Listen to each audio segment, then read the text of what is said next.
Alright, we are on the next part, and this is a little bit of a re-recording. Had some audio issues the other day, so just kind of read some of this already, but nevertheless, reading it again definitely helps kind of like re-jog everything that I kind of read last time, so, or kind of brushes up some stuff I might have missed too as well.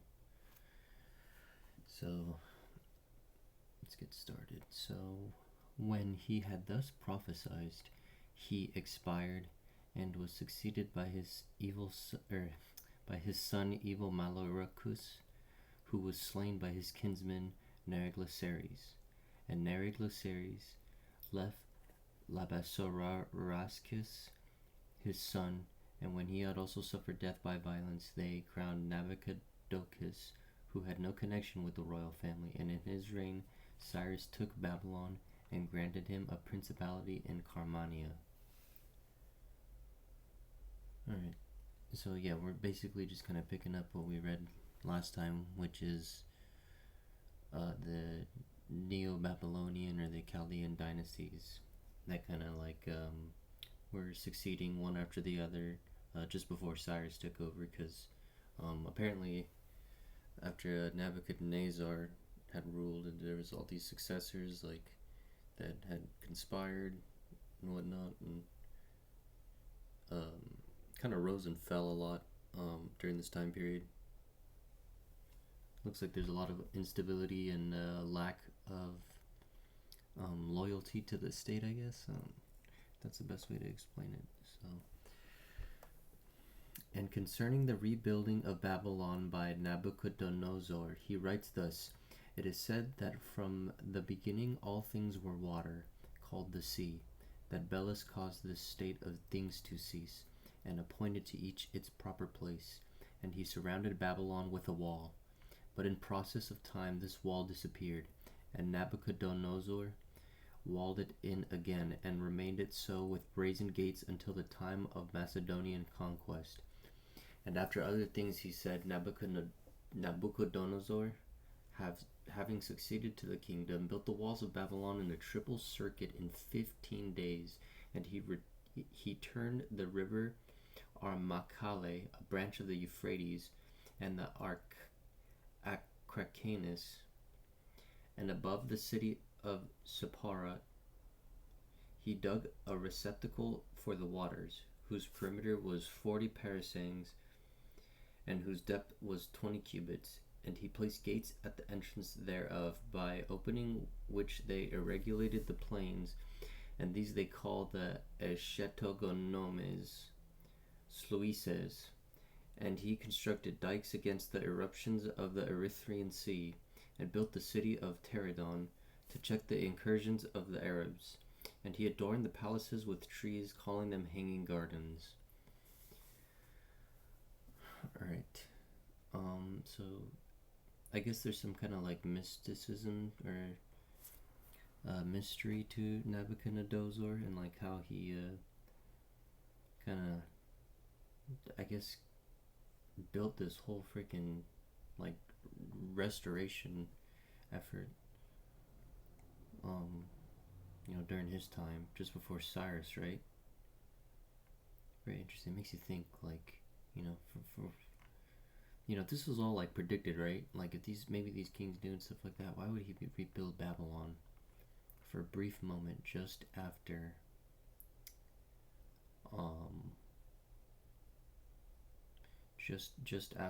just before Cyrus comes in, right? I mean, if this was all predicted, I don't know if it was like even foretold back then, but I mean, obviously it's kind of loose. It's a loose, like, kind of like argument to say that, oh yeah, the Bible predicted all this stuff, but I mean, saying like the Old Testament, right, predicted all that, is to say like somebody predicting something in the future. You know what I mean? Like it was a future prediction type of thing. Okay, so now we finished reading, what was it again? I forgot who said that. It might have been Yusuf. We should, go back to this actually first. I'm not going to go back to the other thing that we read. We could just look at the last video. It's not that important. Supplemental fragments and extracts illustrative of the Chaldaean history. So yeah, he's really digging into Chaldean history because this seems to be like the most fleshed out and most important. I could go on like a huge rant and kind of detail about like, you know, Chaldea and Sumeria and the importance of it and where it all comes from, but I have lecture slides that I'm working on that I really want to get to and kind of publish already, but I don't know. I don't know why I'm holding off on it. I want to be able to, what I'm trying to do right now is trying to make a way that people can donate to like the work that I created. Not that I'm kind of like, you know, encouraging people to donate, but I mean, just to like, you know, if you feel like you want to like send money to this effort, you know, it really helps out, you know, and it obviously, like, you know, it encourages me to like even look further and be like, hey man, people are noticing this and really want to know too. So yeah, I'm trying to get the whole like publishing stuff fleshed out and how I kind of want to have the donation set up, because I don't know, just aside from the whole donation thing, what I'm really trying to do is just trying to build this like kind of lecture slide about like how I feel that history is best, ancient history at least, is best laid out and with the best evidence that we have available and at our disposal, and that I think everybody can agree with, because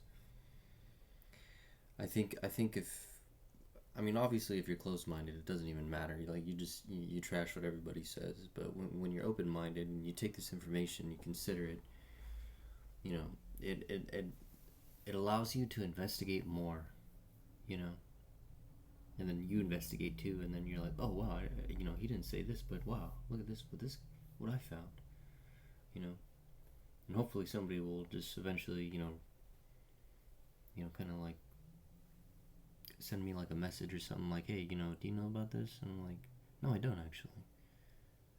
But yeah, I mean, obviously I'm still young, so there's still a lot I don't know, but also at the same time I'm not very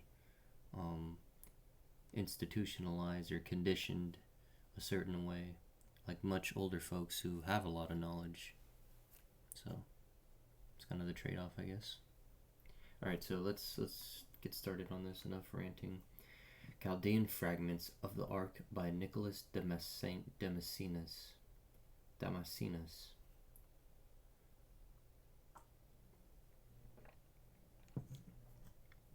just taking a sip of coffee. There is above Minyas, in the land of Armenia, a great mountain which is called Baris, to which it is said that many persons retreated at the time of the deluge and were saved, and that one in particular was carried thither in an ark, and was landed on its summit, and that the remains of the vessel were long preserved upon the mountain. Perhaps this was the same individual of whom Moses, the legislator of the Jews, had made mention.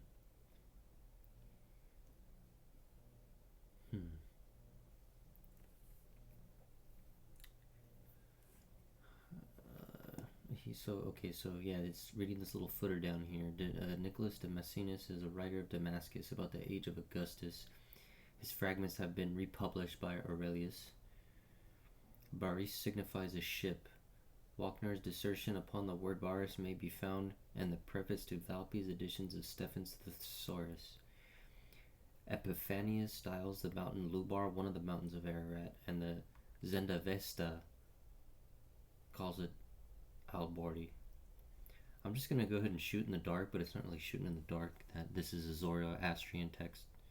I'm not too familiar with a lot of Zoroastrian texts, but we can all see right here what this word is. So I'm pretty sure Zoroastrian. So the Zoroastrians call the Ark an Albordi.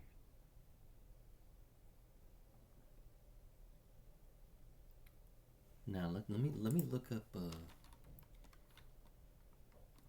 Let me ask the AI. Let's see here. What does Albordi mean in Avesta? And then I'm also gonna ask it. Let's see here. let's see if it can you extract the root word from it? And then I don't know too much about Avesta, or like how it's situated, like if it's a Semite language, because the Semite languages, they have what's called like a trilateral root system, where the root word is like conjugated, but essentially when you say it, it has the same kind of like it refers to the same root word. I mean, it's like kind of like how we add suffixes and prefixes to everything, but the way they do it is they just like change the kind of syllables, or not the syllables, the vowels typically, and then adding like sometimes a suffix like ka or something like that at the end of a word. Kind of like Japanese, it's really crazy how some of the Semitic languages, that the way they're set up is kind of like Japanese, especially Akkadian. The way it has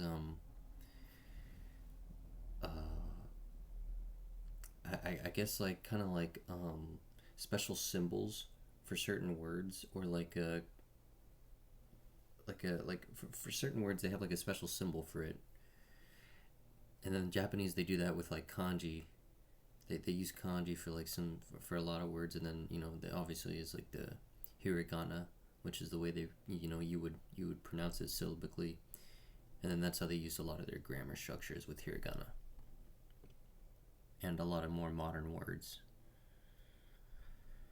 And Akkadian kind of does the same thing in a sort of sense, where they do like conjugating words, but they use the root word system. I don't think Japanese kind of uses a root word system. It kind of just like kind of adds to a syllable, and a syllable usually means like a word or an idea or a symbol. More so. But yeah, it's also Akkadian's also really close to like Spanish or Latin languages as well. Just because of the whole conjugation. And then also what's interesting, I find that Akkadian uses a male-female kind of I don't know, what is it, dichotomy? I don't know what the right word for it is. I'm not a linguist. Where they have like masculine and feminine words and conjugations for it, which is really interesting, honestly, because you don't see that in English at all. English, like there's no, in German too, like they don't have any of that male-female conjugation, so it leads me to believe where Spanish and Latin come from now. I don't know if Greece actually has like male and female. I actually have somebody I know who's actually studying Greece, so maybe I'll ask them about that, interestingly enough. But anyways, sorry to go on yet another rant. So I was asking the AI what Albordi means in Avesta, and then see if I can extract the root word from it. If Avesta uses root words. Let's check it out as it generates. It's not directly found as a standalone word with defined meaning in most direct Avestan dictionaries. However, it is later derived from Avestan terms, specifically referring to the mythical mountain or mountain range Haraberazaiti. Oh, hey.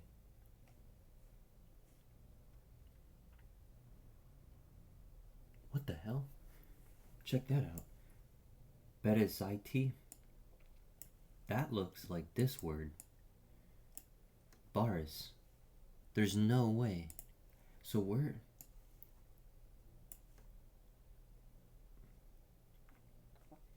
Let me find the, okay, where are we at?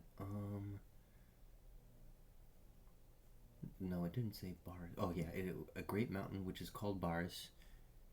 Yeah, Berezaiti. So the Zoroastrians and the Iranians know about this mountain.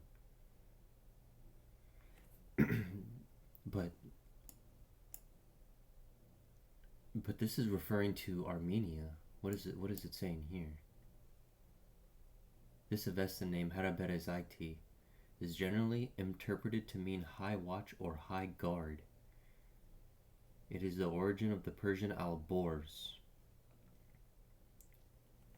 and the prominent Mount Elbrus. Okay. So Bars is referring to a ship, but it also means a mountain. So they call the mountain the ship.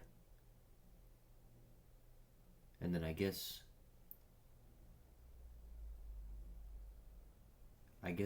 this suffix right here, the di of Albordi, is added to this word Alborz. But I don't know what. Okay, so here, break it down. The first term hara, which is derived from Proto-Indo-European, meaning to guard. Okay. Albordi, this part contributes to the watch or guard. Okay, whatever. This is what I want to know. Berzati, because this looks like Baris. I mean, this is obviously spelled different with the English lexicon, but I mean, if you're saying Baris and then you're saying Berzati. But if you just say Beres, that, I mean, literally. So it's the second term, Berezat, derives, see, this is like the root, derives from Bergantz and Berg, both meaning tall or lofty. So I think I think some German terms, Berg means like a wall. It means like wall or like a fortified city. Like when you say like Johannesburg or like freaking Petersburg or I don't know, Hamsburg, it's referring to those are fortified city. Or like when you're saying bourgeoisie, those are people who live in the big city, in the walled city. That's where that word comes from. So interestingly enough, I mean, tall and lofty, that just sounds like a wall to me. So the Great Wall, interesting. Clearly, it means like a mountain or like a high. I mean, high watch or high guard. This just means like tall, walled city. So maybe Mount Ararat was really like a walled city. But then, like, you know, they plastered it with silica all over it and blocked everything from making it look. There's a photo I can show you. There's this guy on YouTube. His name is John Levi. It's Jon and then Levi. He's on YouTube. He's got this one video he uploaded recently, like a month or two ago, of some place in China that has like a mountain, right?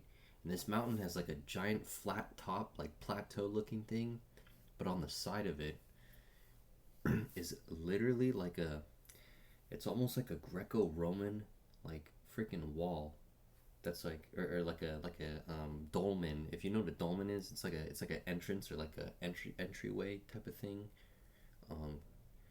But it's like a stone. It's like a stone, hewn stone dolmen, and then like it's just the dolmen, and then like right outside the dolmen is like the mountain. It makes no sense. I should really actually like pull up the picture. Honestly, actually, you know what? Let's pull up the picture. I wanna have some of you guys like trip out right now. Let me open up another window actually. Go over here and look it up. You guys don't look at my my algorithms and stuff like that. Okay, so we're gonna look at John Levi, and then let me see if we can pull up. Dude, this is crazy actually.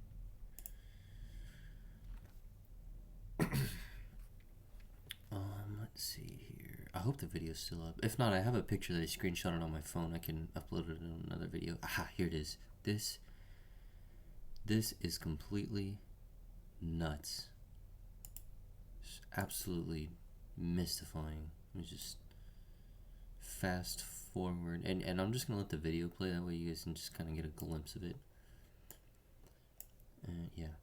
So this is in Heijin City in the Xi'an province in China. I mean, that's what he's saying. I mean, look at it. This is crazy. This is what I'm talking about, where it's like, you know, the mountain, this could have been like a wall, but then it burned like crazy. And so this is what we're kind of like, this is what we're kind of seeing right here. It's like a high watch, a high tower, right? Look at that.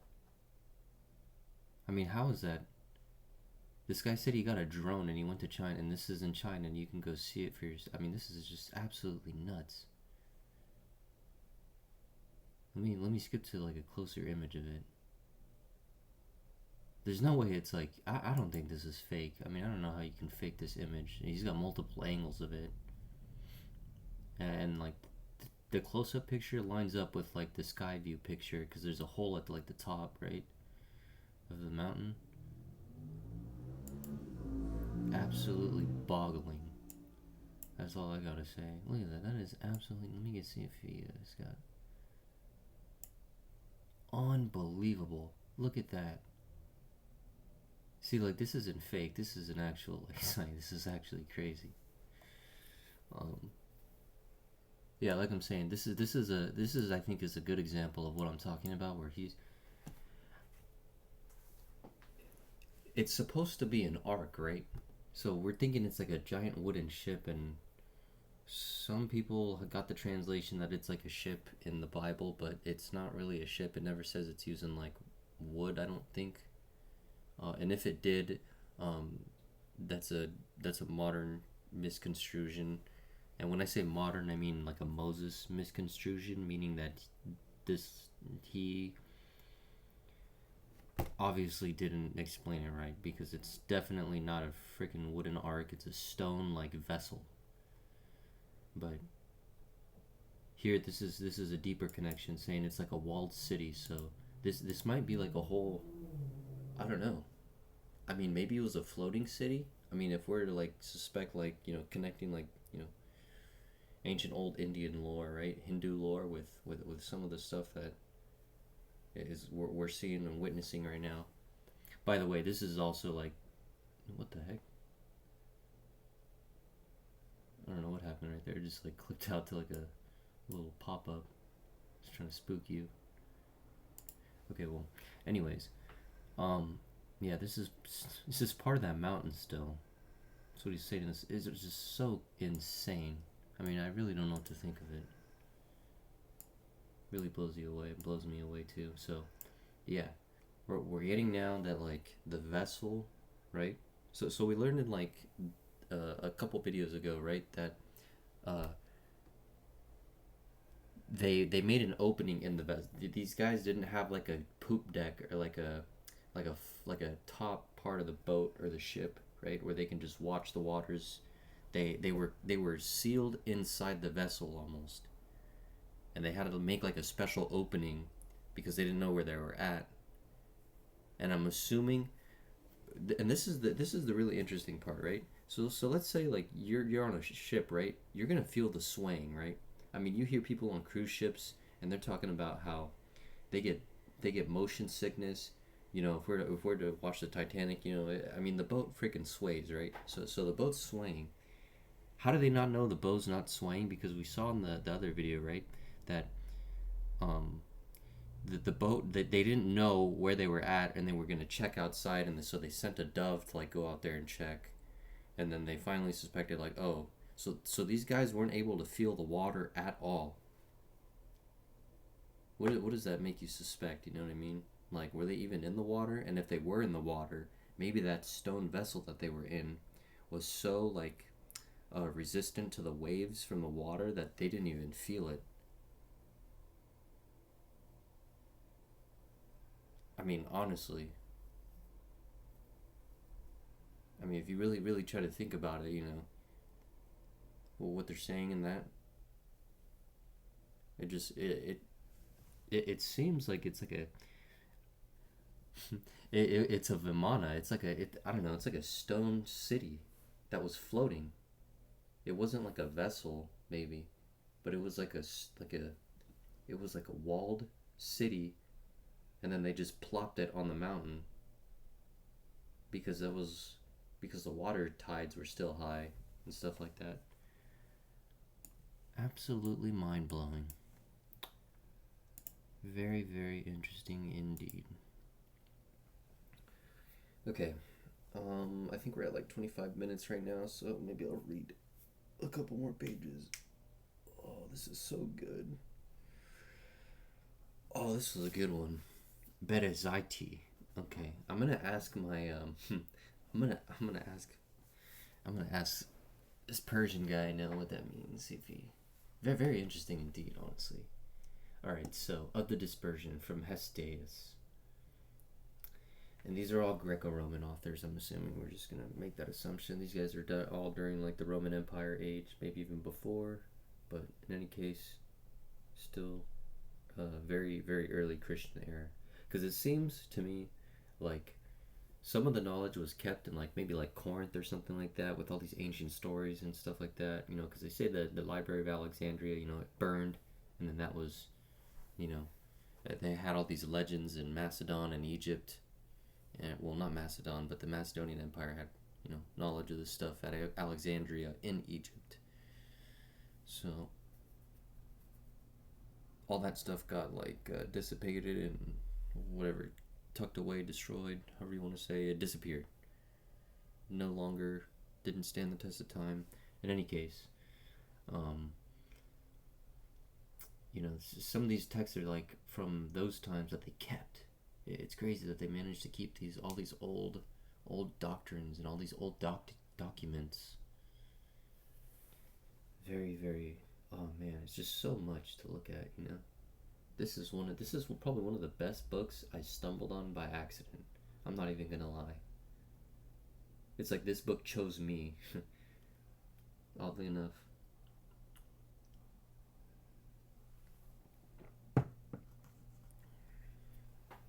Okay.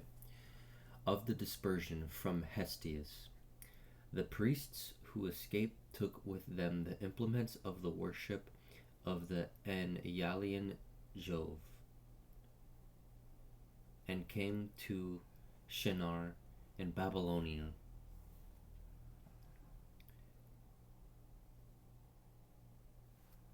Okay, yeah, so now I'm remembering what I read from my audio error, that I was blown away by this too, actually.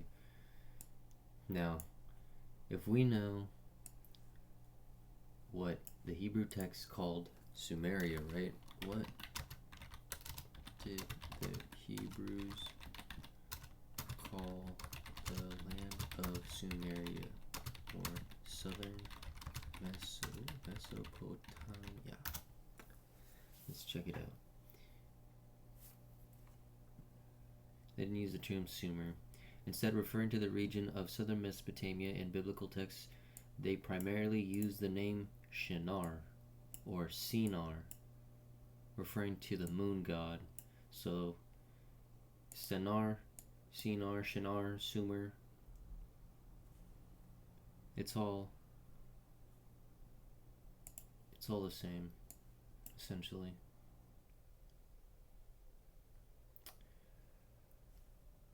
And then, oh man, you know, if I really just want to put this stuff together already. It's like this stuff should have been put together like hundreds of years ago.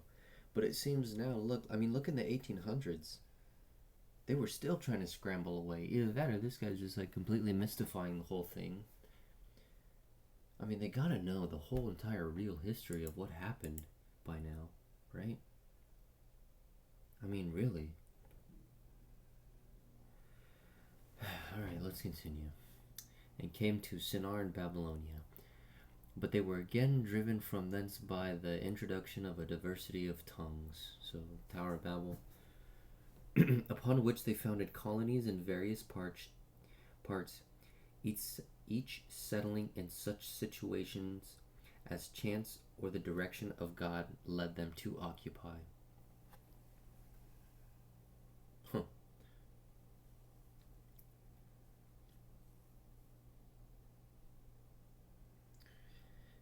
Wow.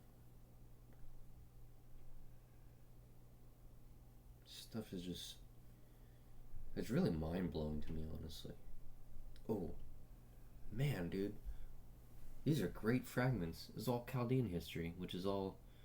oh my gosh, dude. This is... Absolutely crazy stuff, man.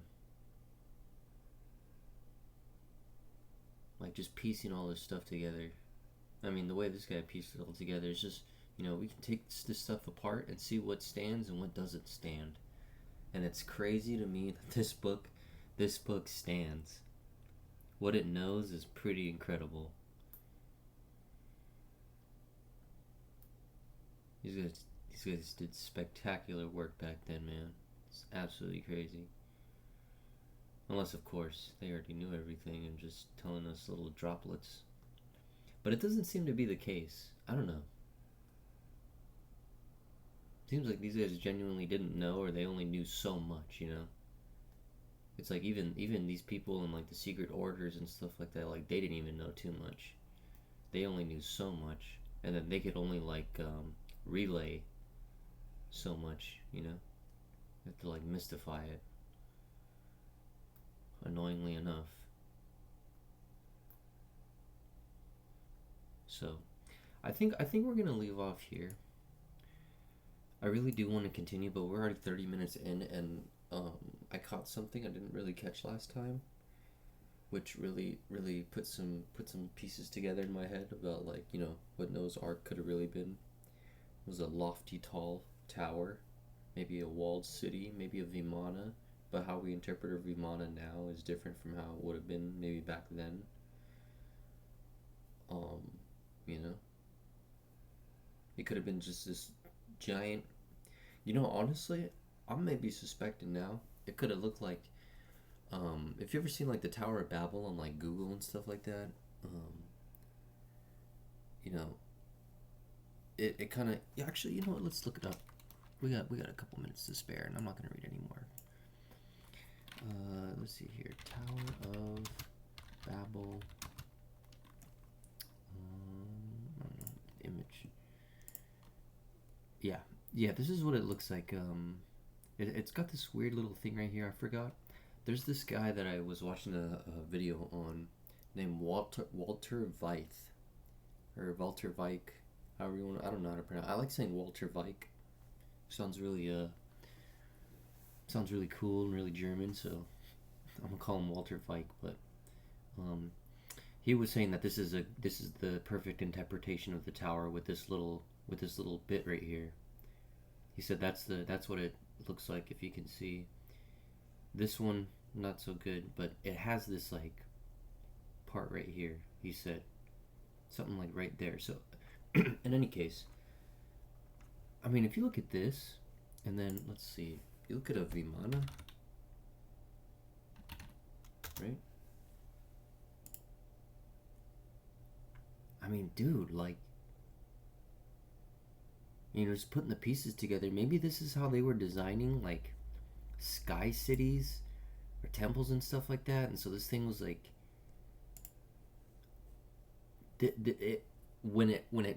because it was stoned and it looked like a walled city, or it's got that stone look to it, and probably has some like stonework on it. Obviously, people called it like Great Wall, or like High Guard, or High Tower, or this is a really important video. I think I just pieced something crazy together. Wow. Yeah, truly interesting. So yeah, we'll continue on this part. This is dude, I'm just gonna throw it out there. The Vimana is Noah's Ark, which is the tall city, which they were building these things back then. And then, I don't know. I mean, I can just speculate like a madman and just go ahead and say they were like plastering like earth and stone over these things because they wanted to conceal them. But the interior of the thing itself still stands. It's just when they wanted to conceal it, they plastered like silicone, because these people who made them were like freaking. I mean, they're stone masters. Look at this crazy stuff, man. These guys knew how to work with stone like nothing. You can't tell me they can sit here and make something look like it's natural stone too. That's how they conceal themselves. I think my hunches are pretty spot on. I have a way with connecting the dots pretty good. So I don't know. That's just me. I'm not trying to be egotistical about my assumptions, but I really know what else people think, because this stuff to me is just, I find it to be mind blowing. But yeah, amazing video.